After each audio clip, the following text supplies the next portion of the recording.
o pastor Oswaldo Smith. O pastor Oswaldo Smith, ele realizou um grande trabalho na cidade que ele estava. Eu costumo dizer que há crentes que às vezes destroem uma família, destroem um departamento, destroem, às vezes tem gente que fecha a igreja, como? Um dia desse mês fecha. Quem está dentro do centro da vontade de Deus, mas um crente cheio do Espírito Santo, aonde ele chega ele é remédio, aonde ele chega ele é uma voz, aonde ele chega ele vai para falar das boas novas. E esse homem transformou a sua cidade, transformou o seu pai, transformou a sua nação. E Deus tem levantado homens e mulheres neste lugar para fazer a diferença. Eu quero declarar aqui para esta bandeira, eu quero declarar nesta noite que Vilar Stelle, eu quero declarar que São João de Meriti pertence ao Senhor Jesus. O livro do saudoso e amigo pastor Antônio Gilberto. Pastor Antônio Gilberto, um homem simples, falei com a minha esposa, eu dizia na casa daquele homem, e quando às vezes eu precisava de algum esboço, algum estudo, quando eu ligava, pode falar, é o irmão Antônio Gilberto, numa simplicidade. E aí, o pastor Antônio Gilberto, nesse livro, ele fala sobre o evangelismo pessoal, na cidade, no bairro, nos presídios, enfim, ensinando na área da evangelização. E por último, o missionário lindo. Sempre quando vem, às vezes estamos dirigindo igreja, ele pastor mostra no Brasil. Ele está há 40 anos na China.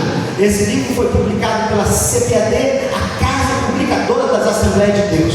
E aí ele está vivendo há mais de 40 anos no regime militar, no regime comunista. E este homem, às vezes a gente diz assim, não vou ficar naquela igreja, porque aquela igreja estão me perseguindo, quer saber o que é ser perseguido, quer saber o que é rejeição, quer saber o que é humilhação. Leia esse livro, porque eu tenho certeza, porque certamente isso vai edificar a sua vida. Pode dizer amém? Amém. Conseguiu aí, meu santo? Se não conseguiu, pode botar aquele primeiro slide que fala uma pesquisa, uma pequena pesquisa. É uma pequena pesquisa. Então, ela vai dizer 380 milhões de cristãos enfrentam altos níveis de perseguição. 310 milhões apenas nos 50 países mais perigosos. Cristãos são assassinados em 2022. Houve um aumento absurdo. Cristãos são mortos por causa da fé. Ataques às casas e lojas e propriedade. 16 milhões de locados na África e também a China é a campeã de fechamento de igreja. A Nigéria é a que mais assassina crentes. A Coreia do Norte e o Afeganistão são os piores países para os cristãos. Então eu louvo a Deus porque nós estamos em São João de Meriti. Eu louvo a Deus porque Deus nos colocou na Praça da Bandeira, numa igreja onde nós temos a liberdade de ir e vir e pregar o evangelho a toda criatura. Nós somos uma voz, e através da nossa voz, pastor, eu não posso, eu não tenho condições, pastor, eu sou pequeno, eu não tenho teologia. Não, como João disse, eu sou somente uma voz do deserto, e esta voz é que Deus quer usar para transformar bairros, ruas, cidades, famílias, e nós queremos nesta noite declarar e neutralizar toda ação do adversário contra esta cidade e contra este bairro. Nós declaramos vitória, nós declaramos salvação, nós declaramos libertação para as vidas pelo poder do nome de Jesus. O segundo slide, ele apresenta ali, é onde nós vamos entrar na mensagem. Ali nós, se você puder, coloca ali foram as cidades a qual Jesus passou. O texto nos fala sobre uma mulher de Samaria. Queridos, Jesus, ele tinha a plena certeza e a convicção do seu chamado. E é isso que cada um de nós precisamos entender para que fomos chamados. Porque estamos aqui. Nós não estamos aqui somente por simplesmente sermos um adorador, mas também nós somos porta-voz, nós somos também proclamadores de boas novas do Evangelho de Cristo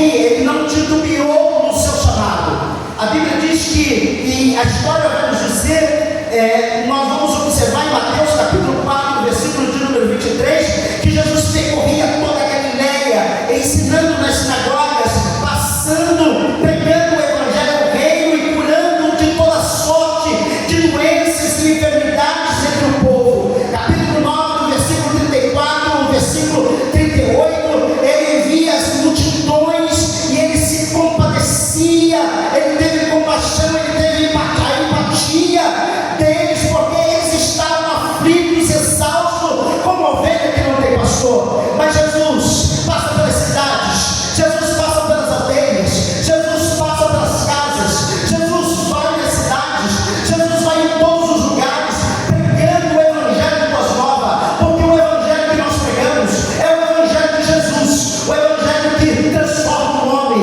o evangelho que liberta o homem, o evangelho que santifica o homem, o evangelho que salva da morte para a vida. E nós louvamos a Deus, porque um dia ele, com o seu olhar santíssimo, olhou para nós, e a Bíblia diz que, como diz o salmista, pastores e amigos que aqui estão, ele nos tirou os nossos pés de um lago de lodo, colocou os nossos pés firmes numa rocha, e nos nossos lábios um hino de louvor a Deus. Quem chega mais, Glória a Deus. a segunda ira, quem vivia brigando, xingando, batendo, fazendo, não, agora ele é transformado, ele é santificado, porque agora não vive mais ele, como diz o apóstolo Paulo, agora Cristo vive em mim. E o texto nos diz, irmãos, que Jesus, ele não titubeou em momento algum, ele não perdeu oportunidade. E é isso que cada crente ele precisa fazer. Às vezes a gente anda aqui na carteira com uns 10, 15 folhetos, porque às vezes estou no ônibus e alguém do meu lado senta, ele pode ouvir o evangelho. Às vezes a gente vai na feira, no mercado, a moça do caixa recebe. Esses dias eu fui fazer uma viagem com a minha esposa e para passeio, mas aonde a gente podia se entregar um folheto da palavra de Deus. E a Bíblia diz que Jesus, ele não discriminava ninguém. Ninguém. Aquele ali, o Samuel usa bonito, é ele que eu vou abençoar. O que está com terno é aquele ali também, aquele que tem carro. Não. Jesus, ele não olha para a cor. Jesus, ele não olha para condições. Jesus, quando olha para o homem, a Bíblia diz que o texto de Apocalipse, ele comprou para Deus homens, tribos, línguas e nações. Ele não olhou cidade, ele não olhou país. Não, o amor dele nos alcançou. Jamais poderíamos estar aqui. Agora nós somos sacerdócio real, nação santa, povo adquirido pelo Senhor. Eu me lembro da minha avó ali na Rua Baiana, e eram 5 filhos. Esses filhos de Helena, quando a gente era pequeno, faziam uma bagunça daquela. Esses filhos de Helena, quando a gente era pequeno, esses filhos de Helena não valem uma prata. Mas graças a Deus, a bondade, a misericórdia, o grande amor de Deus entrou lá em casa. E não valemos mesmo não, mas ele rasgou a cédula. Dos teus pecados não me lembrarei mais.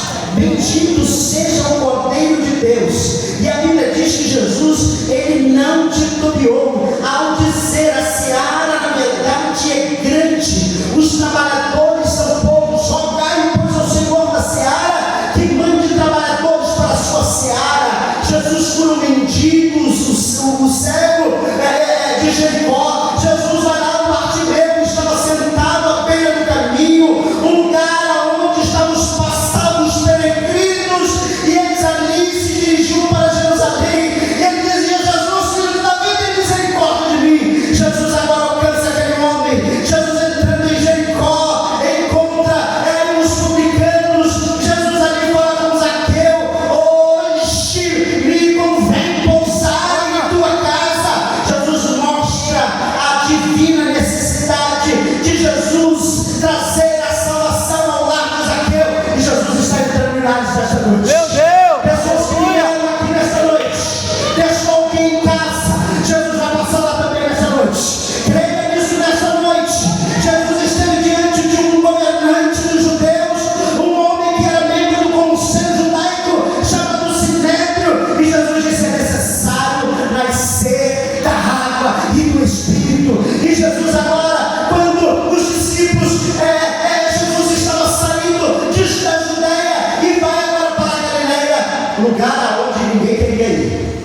Jesus disse para ele: é necessário passar em Samaria. Samaria. Fala de novo: é necessário Passais em Samaria. Não era habitual nenhum dos judeus